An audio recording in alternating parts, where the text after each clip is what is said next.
ಈ ತಮಿಳ್ನಾಡಿನಲ್ಲಿ ಒಬ್ಬ ಹೆಣ್ಮಗಳು, ಆಕೆ ಹೆಸರು ಅಂಬಿಕಾ ಅಂಥೇಳಿ.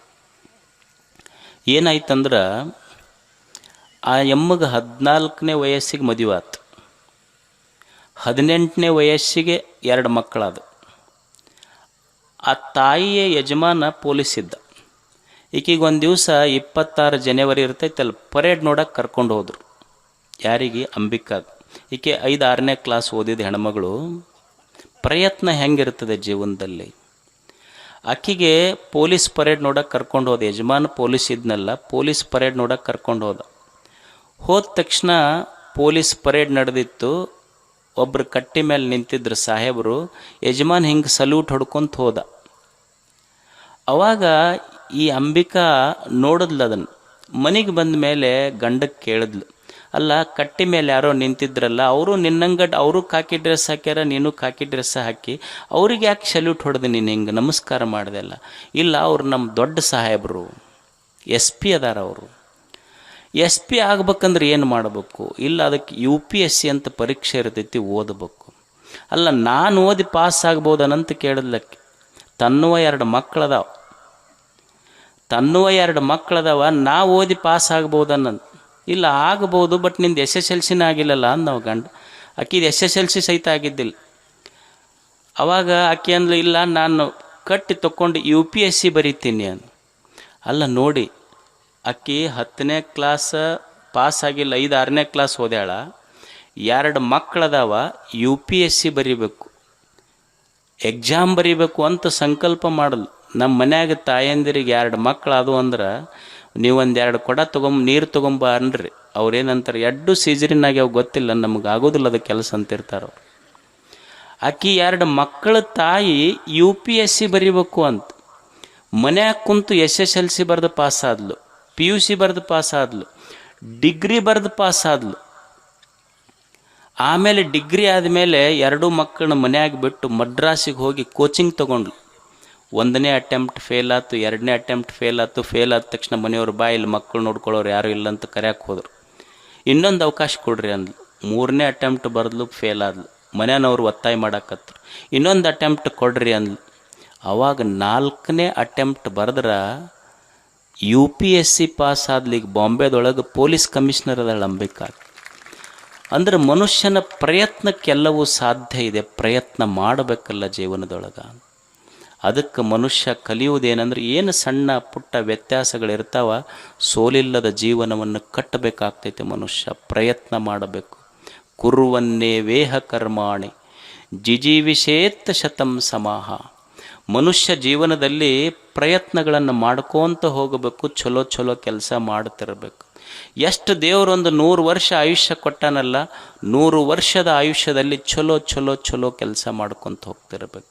ಜೀವನದಲ್ಲಿ ಪ್ರಯತ್ನ ಬಿಡಬಾರ್ದು. ವಾಸ್ಕೋಡಿಗಾಮ ಇದ್ದ.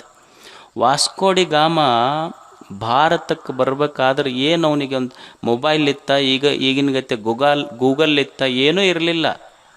ಎಲ್ಲೋ ಸಮುದ್ರದಲ್ಲಿ ನಾವೆಗಳನ್ನು ತಗೊಂಡು ಹೊರಟಂಥ ವಾಸ್ಕೋಡಿಗಾಮನಿಗೆ ತನ್ನ ನಾವಿಕರೇ ದಂಗೆ ತೆಗೆದರು, ಅವನ ವಿರುದ್ಧ ತಿರುಗಿ ಬಿದ್ದರು. ಆಹಾರ ಖಾಲಿ ಆಯ್ತು. ಎಲ್ಲ ಖಾಲಿ ಆದ ಮೇಲೇನೂ ಅವ ಒಂದು ಭೂಪ್ರದೇಶ ತಟ್ಟಬೇಕು, ಮುಟ್ಟಬೇಕನ್ನುವ ಛಲ ಬಿಡಲಿಲ್ಲ. ಕೊನೆಗೊಂದು ಭೂಪ್ರದೇಶ ಕಂಡು ಹಿಡ್ದವ. ಈಗ ಮಕ್ಕಳಿಗೆ ವಾಸ್ಕೋಡಗಾಮನ ಪಾಠ ಓದ್ತಾರಿಲ್ಲ ಶಾಲೆಯೊಳಗೆ. ಕೇಳಿದ್ರಂತ ಶಿಕ್ಷಕರು, ವಾಸ್ಕೋಡಗಾಮ ಎದಕ್ಕೆ ಬಂದು ಭಾರತಕ್ಕೆ ಅಂತ. ಹುಡುಗ ಹೇಳಿ, ನಮ್ಮ ತಲೆ ತಿನ್ನಕ್ಕೆ ಬಂದನು, ಮತ್ತೆದಕ್ಕೆ ಬರ್ತಾನೆ ರೀ, ಅವು ಇಸ್ವಿ ನೆನಪಿಡಕ್ಕೆ ಆಗೋದಿಲ್ಲ ನಮಗೆ. ಅಂದ್ರೆ ಒಬ್ಬ ವ್ಯಕ್ತಿಯ ಪ್ರಯತ್ನ ಎಷ್ಟು ದೊಡ್ಡದು. ಪ್ರಯತ್ನ ಬೇಕು ಜೀವನದೊಳಗೆ. ಇಷ್ಟೇ ಅಲ್ಲ, ಪ್ರಯತ್ನದ ಜೊತೆ ದೈವ ಬಲ ಇರಬೇಕಂತ ಮನುಷ್ಯ. ಒಂದು ಶರೀರ ಸ್ವಸ್ಥ ಇರಬೇಕು, ಜೀವನೋತ್ಸಾಹ ಇರಬೇಕು. 3ನೇದ್ದು ನಮ್ಮ ಇಂದ್ರಿಯಗಳೆಲ್ಲ ಒಳ್ಳೆಯ ಸಂಸ್ಕಾರಯುತವಾಗಿ ಕೆಲಸ ಮಾಡಬೇಕು. 4ನೇದ್ದು ಪ್ರಯತ್ನ ಇರಬೇಕು ಜೀವನದೊಳಗೆ. 5ನೇದ್ದು ಭಾಗ್ಯ ಇರಬೇಕು, ಅದೃಷ್ಟನೂ ಇರಬೇಕಂತ. ನಮ್ಮದೊಂದು ಕಾರ್ಯ ಸಿದ್ಧಿ ಆಗಬೇಕಾದ್ರೆ ಅದೃಷ್ಟನೂ ಬಹಳ ಮುಖ್ಯ ಜೀವನದೊಳಗೆ. ಅದೃಷ್ಟ ಇರಲಿಲ್ಲ ಅಂದ್ರೆ ಮನುಷ್ಯನ ಸಕಲ ಭೋಗಗಳಿಗೆ ಭಾಗ್ಯವಿಲ್ಲದೆ ಆಗದು ಅಂತಾರೆ ನಿಜಗುಣ ಶಿವಯೋಗಿಗಳು. ಭಾಗ್ಯನೂ ಬೇಕಲ್ಲ. ಇವತ್ತು ನಾವು ಶ್ರೀಮಂತರಿರ್ಬೋದು, ರೂಪವಂತರಿರ್ಬೋದು, ಒಳ್ಳೆ ಆಸ್ತಿ ಇರ್ಬೋದು, ಜಮೀನ್ದಾರ್ ಇರ್ಬೋದು, ಎಲ್ಲ ಇರ್ಬೋದು ಮನುಷ್ಯಾಗ. ಈಗಿದು ಬಂದೈತಲ್ಲ, ನಾ ಶ್ರೀಮಂತ ಇರಬೇಕು, ಗಾಡಿ ಇರಬೇಕು, ಇಂಥವ್ರ ಮನ್ಯಾಗ ಹುಟ್ಟಬೇಕು, ಇಂಥವ್ರ ತಂದೆ ತಾಯಿ ಹೊಟ್ಟೆಯೊಳಗೆ ಹುಟ್ಟಬೇಕಂತೇಳಿ ಏನು ಮೊದಲ ಗೂಗಲ್ನೊಳಗೆ ಅಪ್ಲಿಕೇಶನ್ ಹಾಕಿ ಡೌನ್ಲೋಡ್ ಮಾಡ್ಕೊಂಡಿದ್ರೇನು? ಅಪ್ಲಿಕೇಶನ್ ಏನು ಫಾರಮ್ ತುಂಬಿ ಬಂದಿವೇನು? ಇದು ಏನು ಸಿಕ್ಕೈತಲ್ಲ ಈಗ ನಾವು ಪಡೆದ ಜೀವನ, ಐಶ್ವರ್ಯ, ಅನುಭವಗಳು, ಇದೆಲ್ಲ ಬಂದಿದ್ದು ನಮ್ಮ ಭಾಗ್ಯದ ಫಲ, ಇದು ದೈವದ ಫಲ ಅಂತ ತಿಳ್ಕೊಂಡಿರ್ಬೇಕು ಮನುಷ್ಯ. ಇದು ಭಾಗ್ಯದಿಂದ ಬಂದಿದ್ದು ಅಲ್ರಿ. ಕೆಲವೊಬ್ರು ಎಷ್ಟು ಮಂದಿ ಬುದ್ಧಿವಂತಿಕೆಯಿಂದ ಆಗಬಹುದಲ್ರಿ ಅನ್ಬೋದು ನೀವು. ಇಲ್ಲ ಅವ ಭಾಳ ಬುದ್ಧಿವಂತದನ್ನ, ಬುದ್ಧಿವಂತಿಕೆಯಿಂದ ಇದನ್ನು ಮಾಡ್ಯಾನ ಅಂತ. ಅಲ್ಲ, ಬುದ್ಧಿವಂತಿಕೆಯಿಂದನ ಎಲ್ಲ ಮಾಡಕ್ಕೆ ಬಂದಿದ್ರೆ ಬೀರ್ಬಲನು ಮಹಾರಾಜ ಆಗಬಹುದಾಗಿತ್ತು, ತೆನಾಲಿ ರಾಮಕೃಷ್ಣನು ಮಹಾರಾಜ ಆಗಬೇಕಾಗಿತ್ತು. ಬುದ್ಧಿವಂತಿಕೆಯಿಂದ ಆಗೋದಿಲ್ಲ, ಭಾಗ್ಯ ಅದೃಷ್ಟದಿಂದ ಆಗ್ತೈತೆ ಮನುಷ್ಯನಿಗೆ ಅಂತ. ಅಲ್ರಿ ನೀವು ಅವ ಭಾಳ ಕೆಟ್ಟದನ್ರಿ, ಏನು ಮಾಡ್ಲಾರ್ದ ಕೆಲಸ ಮಾಡ್ತಾನೆ, ಅಷ್ಟು ಶ್ರೀಮಂತ ಆಗ್ಯಾನಲ್ಲ ಅಂತ ನೀವು ಅನ್ಬೋದು. ಈಗ ಮಾಡಿರೋಕ್ಕಿಲ್ಲ, ಹಿಂದೆ ಮಾಡಿರ್ತಾನ, ಅದ್ರ ಫಲ ಈಗ ಸಿಕ್ಕಿರ್ತೈತಿ. ಅದು ಹೆಂಗ್ರಿ ಅನ್ಬೋದು ನೀವು. ಈಗ ನೀವು ಸೈಕಲ್ ತುಳಿತೀರಿಲ್ಲ, ಸೈಕಲ್ ಪೆಡ್ಲ್ ತುಳಿತೀರಿಲ್ಲ, ತುಳಿದು ಒಂದು ಸ್ವಲ್ಪ ಓಡೋದ ಮೇಲೆ ಬಿಡ್ರಿ, ನೀವೇನು ಪೆಡ್ಲ್ ತುಳಿಯೋದು ಬೇಕಾಗಿಲ್ಲ, ತಾನೇ ಓಡ್ತಿರ್ತೈತೆ ಅದು. ಹಂಗೀಗೇನು ಶ್ರೀಮಂತಿಕೆ, ಸೌಂದರ್ಯ ಅದೆಲ್ಲ ಬಂದೈತಲ್ಲ, ಹಿಂದೆ ಪೆಡ್ಲ್ ತುಳಿದಿದ್ದದು ಈಗ ಬಂದು ಓಡಾಕತ್ತೈತೆ ಅದು. ಮತ್ತು ಈಗ ಪೆಡ್ಲ್ ಇನ್ನೊಂದಿಷ್ಟು ತುಳಿದ್ರೆ ಮುಂದೆ ಓಡತೈತಿ, ಈಗ ಮಾಡಲಿಲ್ಲ ಅಂದ್ರೆ ಹೊತ್ಕೊಂಡು ಬೀಳ್ತೈತಿ ಅಷ್ಟೇ. ಪೆಡ್ಲ್ ತುಳಿಬೇಕಾಗತ್ತೆ ನಾವಿಲ್ಲೆಲ್ಲರೂ. ಅಂದ್ರೆ ಪುಣ್ಯ ಕರ್ಮಗಳನ್ನು ಮಾಡಲೇಬೇಕಾಗತ್ತೆ ಮನುಷ್ಯ. ಭಾಗ್ಯ ಎದರಿಂದ ಬರ್ತೈತಿ? ಪುಣ್ಯ ಬೇಕು ಮನುಷ್ಯನಿಗೆ. ಭಾಗ್ಯ ಇರದೇ ಇದ್ದರೆ ಜೀವನದೊಳಗೆ ಏನೂ ಆಗೋದಿಲ್ಲ. ಕಾರ್ಯ ಸಿದ್ಧಿ ಆಗಬೇಕಾದ್ರೆ ಭಾಗ್ಯವೂ ಬೇಕಾಗ್ತೈತಿ. ಈಗ ಸೀತಾದೇವಿ ಇದ್ಲು, ಸೀತಾದೇವಿಗೆ ರಾಮ ಅಡವಿಯೊಳಗೆ ಬಿಟ್ಟು ಬಂದ. ನಾವು ಸುಮ್ಮನೆ ದಾರಿಯೊಳಗೆ ಹೋಗುವಾಗ ಹೊಲದೊಳಗೆ ಎಷ್ಟೋ ಮಂದಿಗೆ ಹಾವು ಕಚ್ಚಿ ಸತ್ತಾರ ಇಲ್ಲ, ಹಾವು ಕಚ್ಚಿ ಸತ್ತವ್ರದಾರ.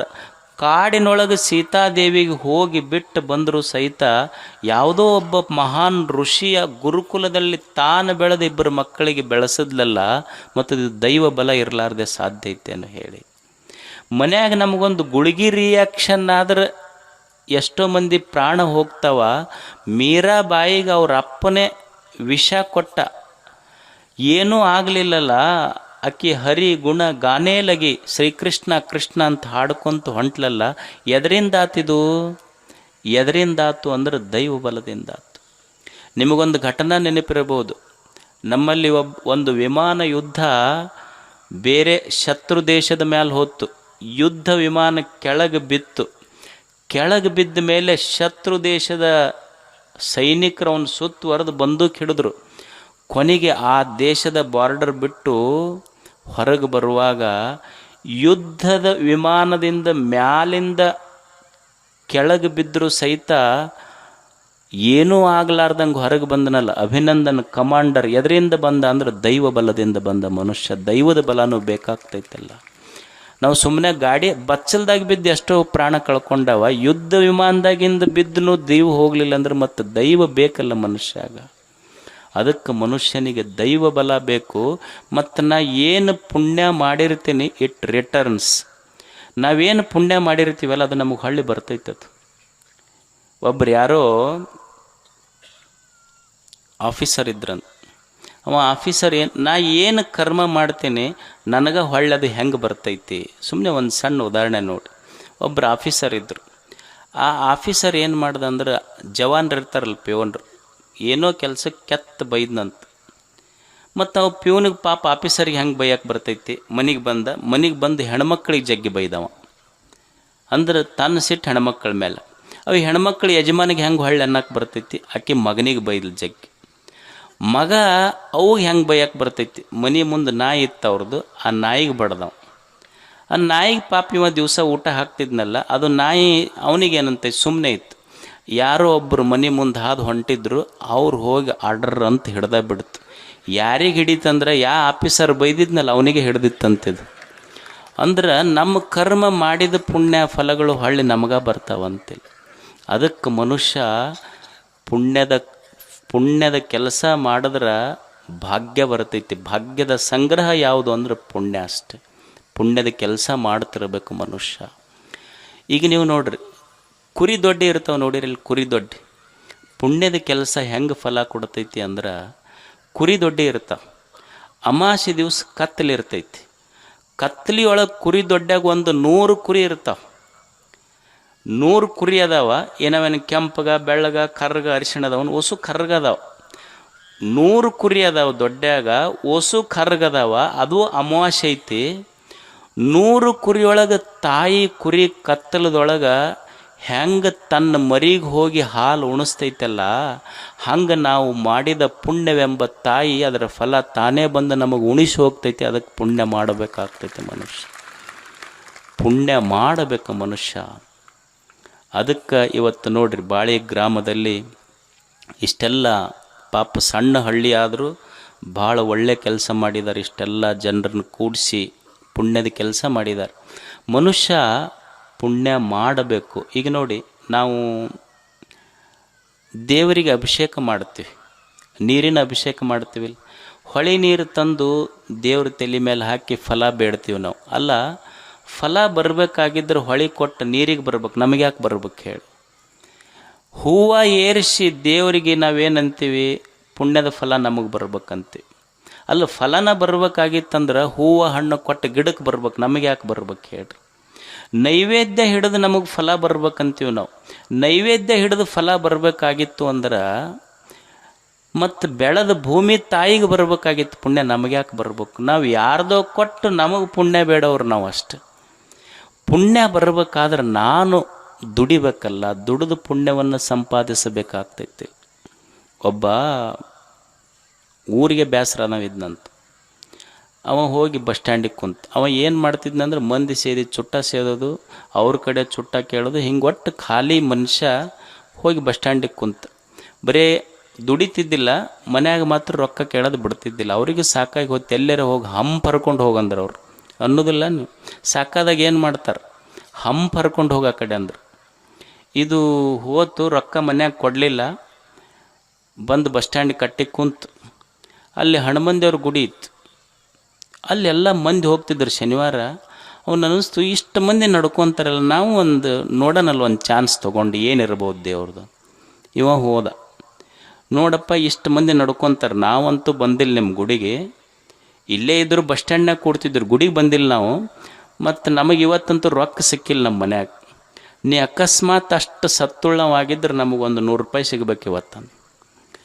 ಮತ್ತು ನಮ್ಮದೇನು ಉದ್ರಿ ಭಕ್ತಿ ಅಂತ ತಿಳ್ಕೊಬೇಡ, ನೀನು 100 ರೂಪಾಯಿ ಕೊಟ್ಟೆ ಅಂದ್ರೆ 50 ರೂಪಾಯಿ ನಿನಗೆ ಕಾಣಿಕೆ ಹಾಕಿ ಹೋಗ್ತೀವಿ ಹುಂಡಿಗೆ.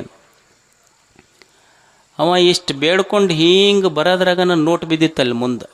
ಅವನಿಗೆ ಅನ್ನಿಸ್ತು, ಅದಕ್ಕೆ ನಡ್ಕೊತಾರೆ ಮಂದಿ ನನಗೆಷ್ಟು. ಹಿಂಗೆ ನೋಡ್ತಾನ, ಅದು 50 ರೂಪಾಯಿ ನೋಟಿತ್ತು. ಓಹೋ, ನಿನ್ನ ಶಾಣೆ ಅದಿ ಭಾಳ, ನಾನು 100 ರೂಪಾಯಿ ಕೇಳಿದ್ನೆಲ್ಲ, ನಿಂದು 50 ರೂಪಾಯಿ ಮುರ್ಕೊಂಡು ನನಗೆ ಕೊಟ್ಟೀನಿ ನಾನು. ಇವ್ರು ಮಂದಿಗೆ ಟೊಪ್ಪಿಗೆ ಹಾಕೋರಲ್ಲ, ದೇವರಿಗೆ ಟೊಪ್ಪಿಗೆ ಹಾಕೋ ಮಂದಿ ಇವರೆಲ್ಲ. ಇಂಥ ಮಂದಿ ಅದಾರಂತ ತಿಳ್ಕೊಂಡ ನಾವು ಹಣಮಪ್ಪ, ನೀವು ಗುಡಿಗೆ ಹೋಗ್ರಿ, ನಿಮ್ಮ ಕಡೆ ನೋಡ್ಯಾನ, ನಾವು ಮಾರಿ ತಿರುಗಿಸ್ಕೊಂಡು ನಿಂತಾನೆ ಈ ಕಡೆ. ಯಾರಿಗಾರ ಒಬ್ಬರಿಗೆ ಹೋದವ್ರು ನಿಮ್ಮ ಕಡೆ ನೋಡ್ಯಾನೇನು ಅಂದ್ರೆ, ನಾವು ಬೇಡುವ ಫಲಗಳು ಹಿಂಗೆ. ಆದರೆ ಪುಣ್ಯದ ಫಲ ಹಂಗೆ ಸಿಗೋದಿಲ್ಲ. ಅದು ನಾನು ದುಡಿಬೇಕಾಗ್ತದೆ. ಯಾಕೆ ಮಾಡಬೇಕು ಅಂದ್ರೆ, ಸಂತೋಷಕ್ಕಾಗಿ ಮನುಷ್ಯ ಪುಣ್ಯದ ಕೆಲಸಗಳನ್ನು ಮಾಡಬೇಕು. ಒಬ್ಬರು ದುರ್ಗಾಚರಣ ದಾಸ್ ಅಂತಿದ್ದರು ಪಶ್ಚಿಮ ಬಂಗಾಳದಲ್ಲಿ. ದುರ್ಗಾಚರಣ ದಾಸ್ ಒಬ್ಬರ ಸಮಾಜ ಸೇವಕರು. ಅವರು ಮಂದಿಗೆಲ್ಲ ಬಹಳ ಸಹಾಯ ಮಾಡ್ತಿದ್ರು. ಆರಾಮಿಲ್ಲ ಅಂದ್ರೆ ತೋರಿಸೋದು, ಊರಾಗ ಒಳ್ಳೊಳ್ಳೆ ಕಾರ್ಯಕ್ರಮಗಳನ್ನು ಆಯೋಜನೆ ಮಾಡೋದು, ಗಿಡ ಹಚ್ಚೋದು, ಮತ್ತು ಬಡವರಿಗೆ ಬಗ್ಗರಿಗೆ ಮಕ್ಕಳಿಗೆ ಊಟ ವ್ಯವಸ್ಥೆ ಮಾಡಿಸೋದು ಮಾಡ್ತಿದ್ರು. ಅವರೊಬ್ಬ ಸ್ನೇಹಿತ ಕೇಳಿದಂತೆ, ಇಷ್ಟೆಲ್ಲ ಸಮಾಜದ ಕೆಲಸ ಮಾಡ್ತೀಯಲ್ಲ, ನಿನಗೆ ಯಾರ ಪ್ರಶಸ್ತಿ ಕೊಡ್ತಾರ ನಿನಗಂತ. ಅವಾಗ ಅವ ಅಂದ, ಪ್ರಶಸ್ತಿಗಾಗೆ ಮಾಡ್ಬೇಕಂತ ಎಲ್ಲೈತಿ ಅಂತ. ಪ್ರಶಸ್ತಿಗಾಕೆ ಮಾಡ್ಬೇಕಂತ ಎಲ್ಲೈತಿ ನೋಡು, ನಾ ಏನಿಷ್ಟು ಸಮಾಜದೊಳಗೆ ಊರಾಗ ಒಳ್ಳೆ ಕೆಲಸ ಮಾಡಾಕತ್ತೀನಲ್ಲ, ನಾ ಪ್ರಶಸ್ತಿಗಾಗಿ ಮಾಡಾಕತ್ತಿಲ್ಲ. ಇದನ್ನು ಮಾಡಿದ್ರೆ ನನ್ನ ಹೃದಯದೊಳಗೆ ಸಂತೋಷ ತುಂಬತೈತಿ, ಸಂತೋಷಕ್ಕಾಗಿ ಮಾಡ್ತೀನಿ ನಾನು ಇದನ್ನು.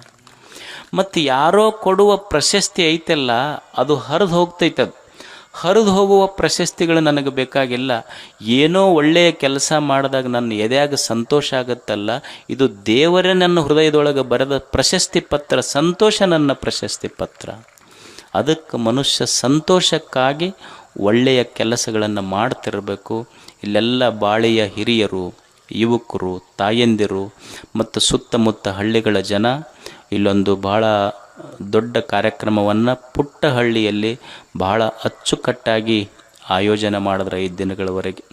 ಮತ್ತು ನಾಳೆ ಬೆಳಿಗ್ಗೆ ಹುಡುಗರಿಗೆ ತಮಾಷೆ ಮಾಡ್ತಿದ್ದು ನಾನು, ಗಾಡಿ ತೊಗೊಂಡು ಮತ್ತೆ ಯಾವ್ದಾರ ಊರಿಗೆ ಹೋಗಿಗಿರಪ್ಪ ಅಂಥೇಳಿ.